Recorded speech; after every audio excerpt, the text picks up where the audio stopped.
நம்ம சேனலை சப்ஸ்கிரைப் பண்ணாதவங்க சப்ஸ்கிரைப் பண்ணுங்கள். கூடவே பெல் ஐக்கானை கிளிக் பண்ணிங்கன்னா நாங்கள் அப்லோட் பண்ணுற வீடியோவை நீங்கள் உடனுக்குடன் பார்க்கலாம். நான் இன்றைக்கி செய்ய போகிறது வெந்தயக்கீரை சப்பாத்தி. வெந்தயக்கீரை டயபெட்டிஸ் இருக்கிறவங்க அடிக்கடி உணவில் எடுத்துக்கலாம். இது எப்படின்னா, கோதுமை மாவு நம்ம 2 கப் எடுத்துட்டோம்னா, வெந்தயக்கீரை நம்ம சின்ன இது வாங்கினாலும் சரி, பெரிய கீரையாக இருக்கிறது வாங்கினாலும் சரி, ரெண்டுமே பொடி பொடியாக கட் பண்ணி போட்டு தேவையான மசாலா, ஆனியன் நீங்கள் தேவைன்னா சேர்த்துக்கலாம். அது நம்ம ஆப்ஷன் தான். இப்போ எப்படி செய்கிறது இந்த வீடியோவில் சொல்கிறேன், வாங்க பார்க்கலாம். நான் இன்றைக்கி செய்ய போகிறது வெந்தயக்கீரை சப்பாத்தி. தேவையான பொருட்கள்: கோதுமை மாவு 250 கிராம்ஸ் எடுத்திருக்கேன், 2 பச்சை மிளகாய் கட் பண்ணி வச்சுருக்கேன், கொஞ்சமாக கருவேப்பிலை, கொஞ்சமாக கொத்தமல்லி தழை, அரை டேபிள் ஸ்பூன் மிளகாத்தூள், அரை டேபிள் ஸ்பூன் தனியாத்தூள், ஒரு பெரிய வெங்காயம் சின்னதாக கட் பண்ணியிருக்கேன், சீரகம், கொஞ்சமாக மஞ்சத்தூள், தேவையான அளவு ஆயில். ஒரு கட்டு வெந்தயக்கீரையில் நான் பாதி எடுத்து நல்லா வாஷ் பண்ணிவிட்டு சின்ன சின்னதாக கட் பண்ணியிருக்கேன், தேவையான அளவு உப்பு. நம்ம ஃபஸ்ட்டு தனியாத்தூள்,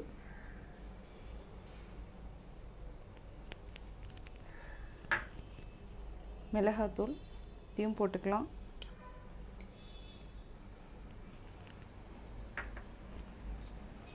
இது கொத்தமல்லி தழை, சீரகம், கொஞ்சமாக மஞ்சத்தூள் இதையும் நம்ம ஆட் பண்ணிக்கலாம். பச்சை மிளகாய், இது ரெண்டு பச்சை மிளகாய் எடுத்திருக்கேன், குட்டி குட்டியாக கட் பண்ணியிருக்கேன். கருவேப்பிலை நம்ம கட் பண்ணக்கூடாது எப்போவுமே, இது நம்ம கிள்ளி போட்டுக்கலாம்.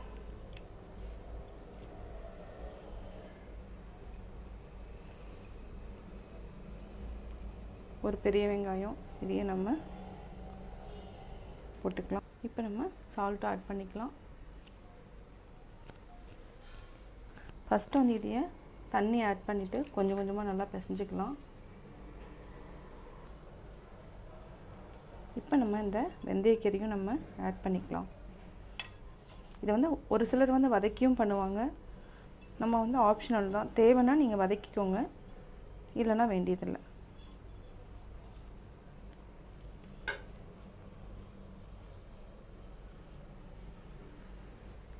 இது நம்ம நல்லா சப்பாத்தி மாவு பதத்துக்கு நம்ம இப்போ பிசைஞ்சிக்கலாம்.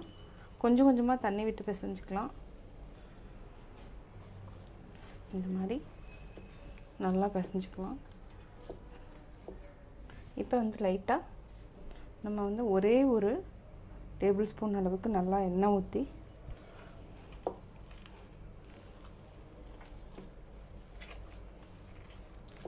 ஒரு 10 to 15 மினிட்ஸ் நல்லா ஊற வச்சுருங்க.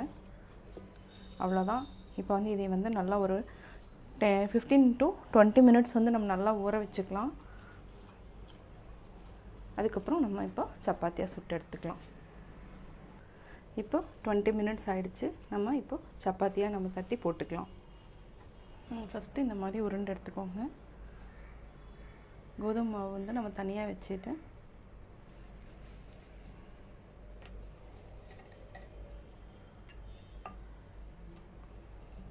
எவ்வளோ சைஸ் தேவையோ அந்த சைஸுக்கு நம்ம எடுத்துக்கலாம் மாவு.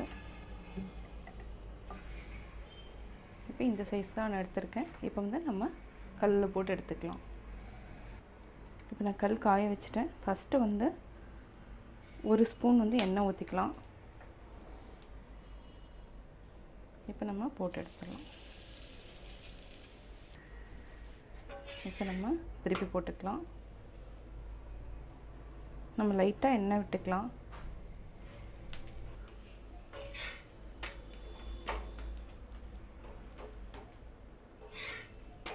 இப்போ நம்ம ஹை ஃப்ளேமில் வச்சுக்கலாம். ஃபஸ்ட்டு லோ ஃப்ளேமில் வச்சுக்கோங்க, அதுக்கப்புறம் ஹை ஃப்ளேமில் வச்சுக்கலாம். ஏன்னா அப்போ தான் உள்ளே இருக்கிறதெல்லாம் நல்லா வேகும். இப்போ ரெடி ஆகிடுச்சு. இதை ஒரு பிளேட்டில் வச்சுக்கலாம்.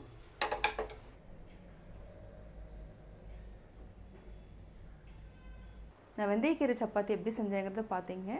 இது டின்னருக்கோ இல்லை மார்னிங் டிஃபனுக்கோ எடுத்துக்கலாம்.